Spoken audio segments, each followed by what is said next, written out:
Assalamualaikum warahmatullahi wabarakatuh.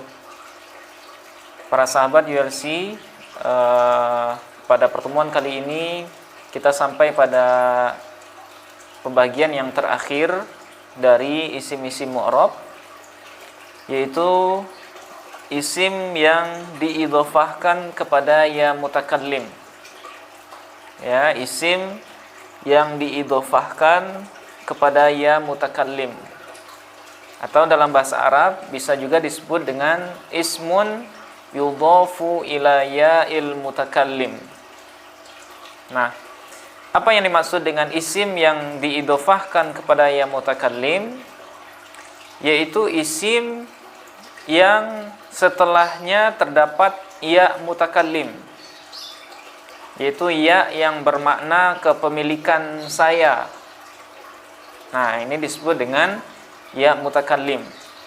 Nah, seperti misalnya lafaz abi, ya, abi, lafaz abun. Nah, ini dia disebut dengan isim yang diidhofahkan kepada huruf ya mutakallim, ya yang bermakna saya. Nah, jadi abi maknanya adalah bapak saya. Ya, abi sebagai mudhaf, ya-nya sebagai mudhafun ilaih namanya. Begitu juga dengan contoh qalami, ya, yang maknanya adalah pulpenku atau pulpen saya. Qalami sebagai mudhaf, sementara ya mutakallimnya sebagai mudhafun ilaih. Nah, asalnya adalah qalamun.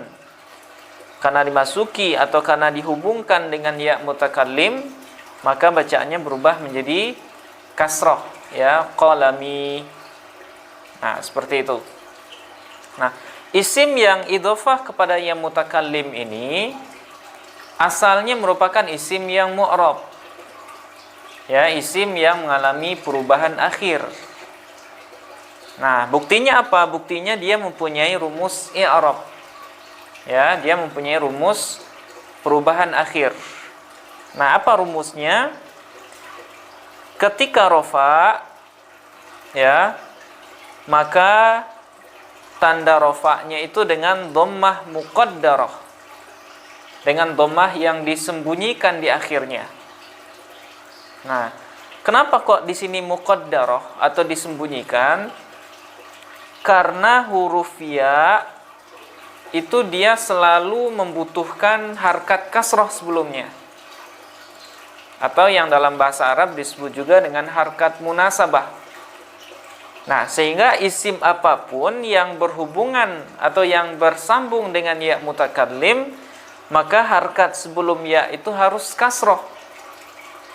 Nah, sementara kondisi rafa mengharuskan isim itu, kalau dia isim mufrad misalnya, mengharuskan dia dhammah misalnya, hukum asalnya. Nah, sehingga dalam hal ini isim yang harusnya diakhiri dengan harkat dhammah, karena dihubungi oleh ya mutakallim, maka tanda rafa'nya berubah menjadi dhammah muqaddarah. Nah, itu alasan kenapa kok dhammahnya disembunyikan atau dikira-kirakan. Oke, kemudian ketika nasab, ya, tanda nasabnya adalah fathah muqaddarah. Fathah yang disembunyikan atau yang dikira-kirakan. Nah, alasannya sama, karena ya mutakallim mengharuskan huruf sebelumnya berharkat kasrah. Oke. Kemudian ketika jar, tanda jarnya itu adalah dengan kasrah muqaddarah, yaitu dengan kasrah yang disembunyikan. Nah, itulah rumus perubahan untuk isim yang diidhofahkan kepada ya mutakallim.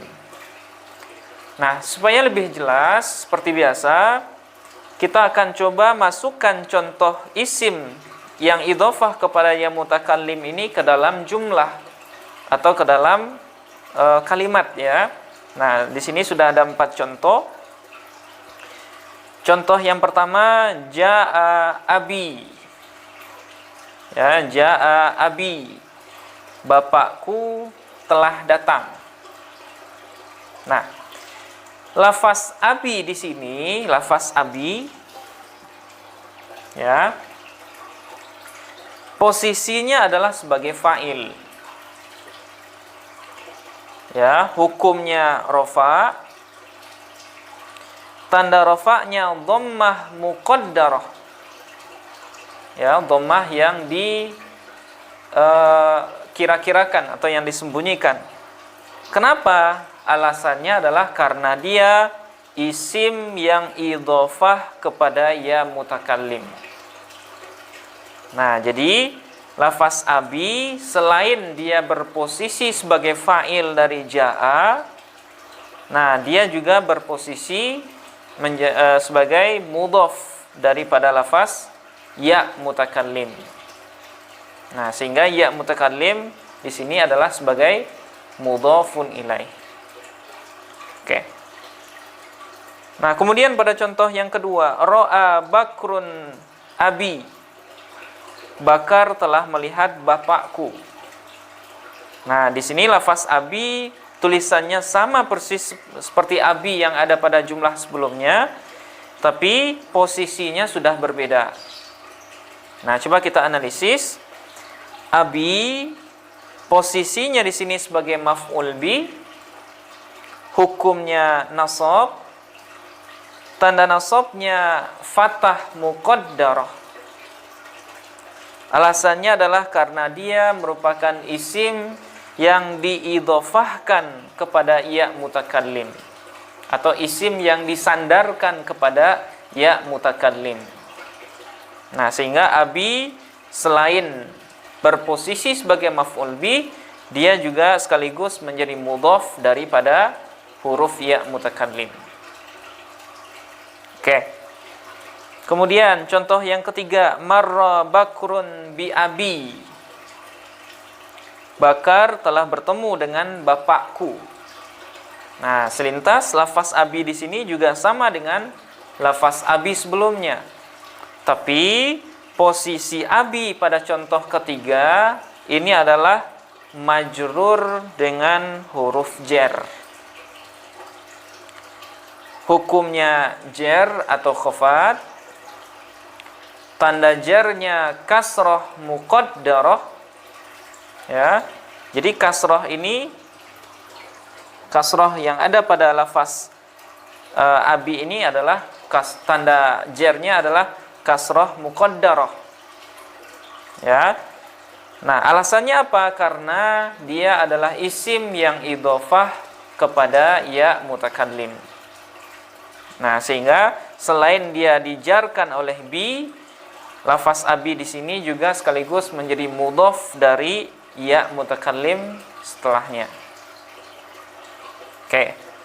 Kemudian contoh yang ketiga, yaitu dalam bentuk jumlah ismiyah, ya, abi jamilun. Bapakku gagah. Nah, jadi lafaz abi pada contoh yang keempat ini posisinya sebagai mubtada, hukumnya rafa. Tanda rafa'nya dhammah muqaddarah. Ya, dhammah muqaddarah. Alasannya karena dia isim yang diidhofahkan kepada ya mutakallim. Nah, kemudian jamilun itu i'rabnya sama dengan contoh-contoh sebelumnya. Nah, itu cara mengi'rab atau cara menganalisis isim yang idhofah kepada ya mutakallim dengan PHTA. Nah, sekarang kita akan mencoba mengi'rabnya dengan menggunakan bahasa Arab. Nah, kita contohkan satu, yaitu lafaz abi. Abi fa'ilun marfu'un wa alamatu raf'ihi dhammatun muqaddaratun ala akhirih mana'a min zuhuriha ishtighalul mahalli biharkatil munasabati li'annal ya'a tunasibuha kasratu ma qablaha li'annahu ismun yudhafu ila ya'il mutakallimi. Nah, kita terjemahkan. Abi posisinya sebagai fa'il yang marfu atau rafa. Tanda rafa'nya dhammah yang dikira-kirakan pada akhirnya, ya, pada huruf akhirnya. Mana amin zuhuriha. Nah, menghalangi dari menampakkan harkat dhammah di sana, ishtighalul mahalli biharkatil munasabah, yaitu berebut tempat dengan harkat munasabah. Nah, seperti yang kita jelaskan di awal, lafaz abun sebenarnya karena dia isim mufrad, harusnya dia adalah berharkat dhammah. Tapi karena ya mutakallim mengharuskan huruf sebelumnya kasrah, maka di sini terjadi perebutan harkat, ya, antara dhammah lafaz abun dengan kasrah kehendak dari ya mutakallim. Nah, itulah yang disebut dengan ishtighalul mahalli biharkatil munasabati, yaitu berebut posisi atau berebut tempat dengan harkat yang munasabah, yang sesuai. Li'annal ya, karena sesungguhnya ya, tunasibuha kasratu ma qablaha, itu disesuai atau dicocok dengan harkat kasrah dari huruf sebelumnya. Li'annahu ismun yudhafu ila ya'il mutakallimi, karena lafaz abi ini adalah tergolong sebagai isim yang diidhofahkan kepada ya mutakallim. Wa huwa mudhafun, dan dia juga sekaligus menjadi mudhaf dari ya mutakallim. Nah, inilah cara mengi'rab bahasa Arab untuk isim yang diidhofahkan kepada ya mutakallim. Mudah-mudahan bisa dipahami dan dipraktekkan. Sampai di sini dulu, kita akhiri dengan assalamualaikum warahmatullahi wabarakatuh.